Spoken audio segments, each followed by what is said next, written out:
we're going to look, and I will have to stop this. We only have 10 minutes or so before we go to lunch.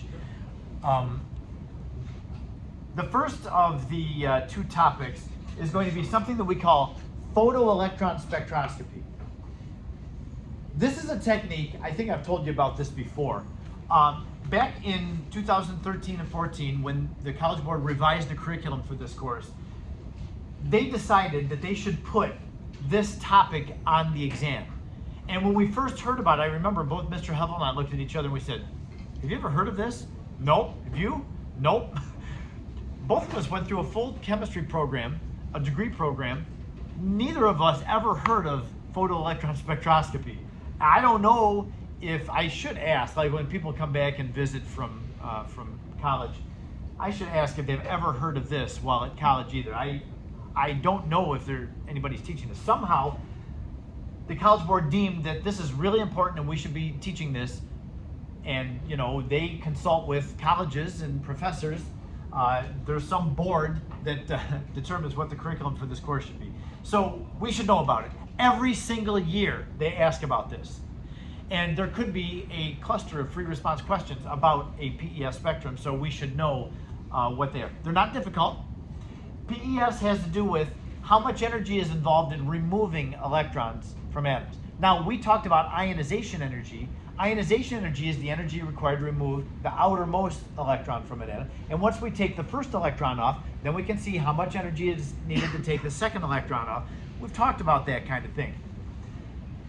With PES, it's a little bit different. They'll take light waves and they'll shine light waves at vaporized atoms. And I don't know how this happens because I know nothing about this technique. But somehow, all of the electrons in an energy sublevel are released at the same time. Not just one at a time like we do with ionization energy, but all of them in an energy sublevel. So we can use PES to confirm electron configuration, like we'll have actual data that shows that electron configurations are what they are. One thing that I do need to make sure that I highlight is this. When you see the spectrum that they give us like this output. The highest energy is always on the left side, closest to the origin of the graph. Normally, with a graph, we start low and we go high to the right. PES is the opposite of that. So be aware of that. We'll see lots of examples. And again, it's not difficult. Don't think, oh my gosh, it's 2 days before our exam and he's giving me this hard thing. It's not hard.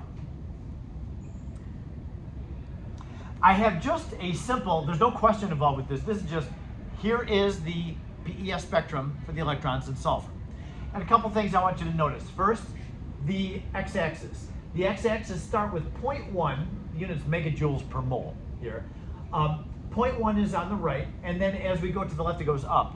It's actually a logarithmic scale. It goes from 0.1 all the way up to 1,000. So the highest values are over here. You are going to see these peaks, these spikes in a graph. The peaks are where electron energy sublevels are being removed. Now, the lowest energy electrons are farthest right. As we go left, we go to higher energy electrons. Now, when we think about the electrons in an atom, we know they're not all just jumbled around there. They have a specific place that they can be. The outermost electrons, they're held the least tightly to the nucleus because they're farther out from the nucleus. Farther out from the nucleus you go, the less of a pull the nucleus has. So the farthest right peak are the farthest electrons away from the nucleus. As we go to the left, electrons are getting closer and closer, so that the 1s peak is always the farthest left. Those are the closest to the nucleus, they're the hardest ones to remove, so they take the most energy. So I want you to remember that. And by the way, these notes are on Schoology. They're not in any folder, they're just the last document on our homepage. So this is the arrangement of the energy sublevels in sulfur. I want you to also notice the height of spikes is not the same every time. The first two spikes are the same size. This third spike is way up there. And the reason for that is because the height of the spike corresponds with the number of electrons in that sublevel. 1s has only 2 electrons, so it has a certain height. 2s has the same number of electrons as 1s did, so it's the same height as 1s.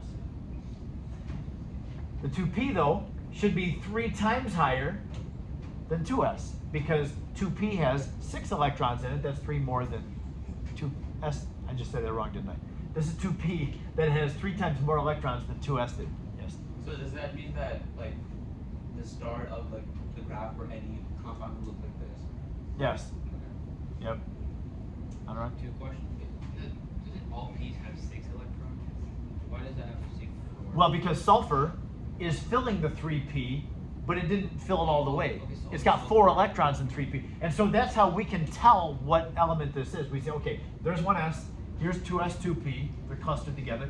Here's 3s and 3p, they're clustered together. There's 3s is the same size peak as 1s and 2s. There's 2 electrons. And then this one is twice as tall as that one. So there's twice as many electrons in 3p. That would be 4 electrons in 3p. Sure enough, sulfur is 1s2, 2s2, 2p6, 3s2, 3p4. Yeah. So what are those numbers on at the peak? This is the actual value. So you see this is between 100 and 1,000. Well, that's the actual amount of energy. Yes? I was going through a chem, past AP chem, RQ, and like apparently like does the S will get removed before the D?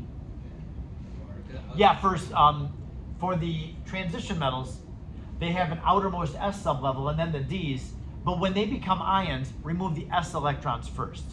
That's the way that always happens. It's only for transition. Yes, only for transition. Yeah. Take the S and P electrons off first when an atom is removing, Is it P and then take the Ds off. What? Is it P before S? Yes. And that would be something like tin. If you look at tin, you find a number 50 over on the periodic table. Tin is way over here. It's got 4 valence electrons, 2 S electrons, and 2 P electrons. So tin commonly makes a positive 2 ion charge. It would take its 2 P electrons off. Then it also makes a positive 4. So it takes its 2 P's and its 2 S's off. It doesn't touch the D's until the S's and P's are off. And so, like iron becomes a positive 2 ion commonly. Well, iron is, when it's neutral, is argon core and then 4s2 and 3d6. So when iron becomes positive 2, it gets rid of those 2 4s electrons first. Honestly, I can't tell you why. I don't know why. We would think the D electrons are farther away from the nucleus, they're higher, they come after the S's. Why don't we just take the D electrons? Well, for whatever reason, atoms tend to hang out of their D electrons and not remove their D's until all their S's are gone. Yeah. Which number to which number is transitional metals? From scandium, from 21 over to zinc. It's the elements that are filling D somehow. Okay. You said P before S. Yeah, if you have a metal that's like down here that's got outer P electrons too. Oh. So like for iron, you would take the S electrons first. You wouldn't go in and start taking the previous energy levels P's. It's only if you're within a row and the atom has P electrons in that row. That makes sense. All right, so anyway, let's go on to another one. So just a very simple question. What element have we here? I'll give you a second to take a look at this.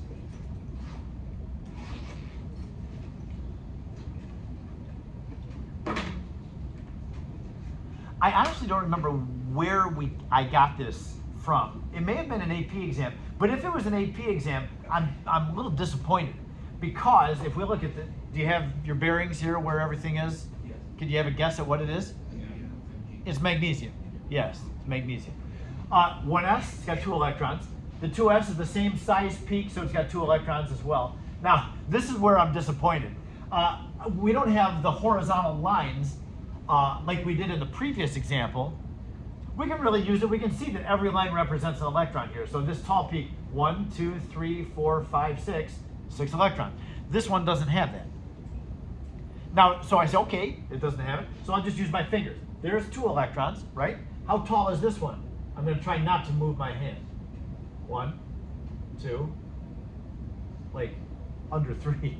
I mean, it's not accurate, it's not to scale, and shame on them, whoever made this picture.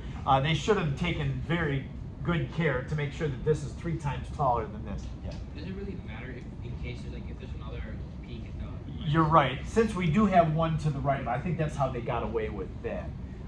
Knowing this has to be full if we're going to have electrons over there, so I guess it really is to know it. So anyway, yeah, 1s, 2s, 2p is full, and then 3s is full. Now, if this peak would have only been half the height, what element would it have been? It would have been sodium then, because that would be only one electron. So you have to compare the size of the peaks and base them kind of off of one another. All right. Now, let me see what time. This question, notice the year on this. I actually had the year, so I wanted to make sure that I saved that. March of 2014, there were so many chemistry teachers that wrote into the College Board and said, we never even heard of PES. Why are you making us put it on the test? So they made this webinar where they taught chemistry teachers what the heck PES is so that we could teach this phantom concept to our students. Anyway, the question up here is, which element can be represented by the complete PES spectrum below? When they say complete, they just mean, okay, this is all of the electrons from this element. What element is it? Be careful.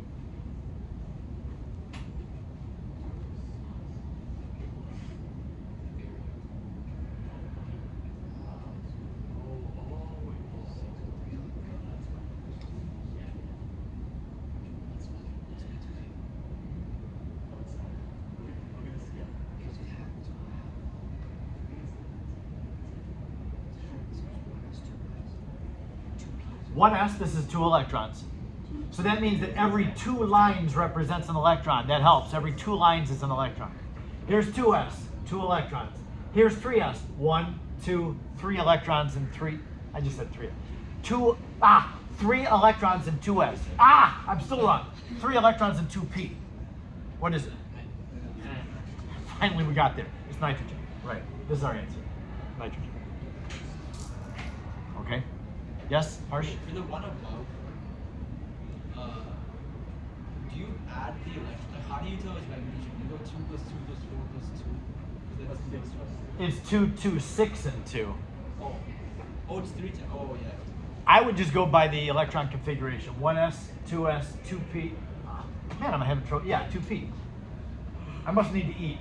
1s, 2s, 2p, and then 3s. It has the same number of electrons, 2s, so it ends with 3s2. That's how we knew it was magnesium. Okay. Were you thinking this was 2p4? Yeah, I don't know. Okay, yeah, be careful. Be careful. Okay, it's just about lunchtime. I know we have to wait a few more minutes, but the next question that I have to show you is going to take us longer than the amount of time we had before lunch. So we're going to come back, we're going to talk about this 2019 PES question.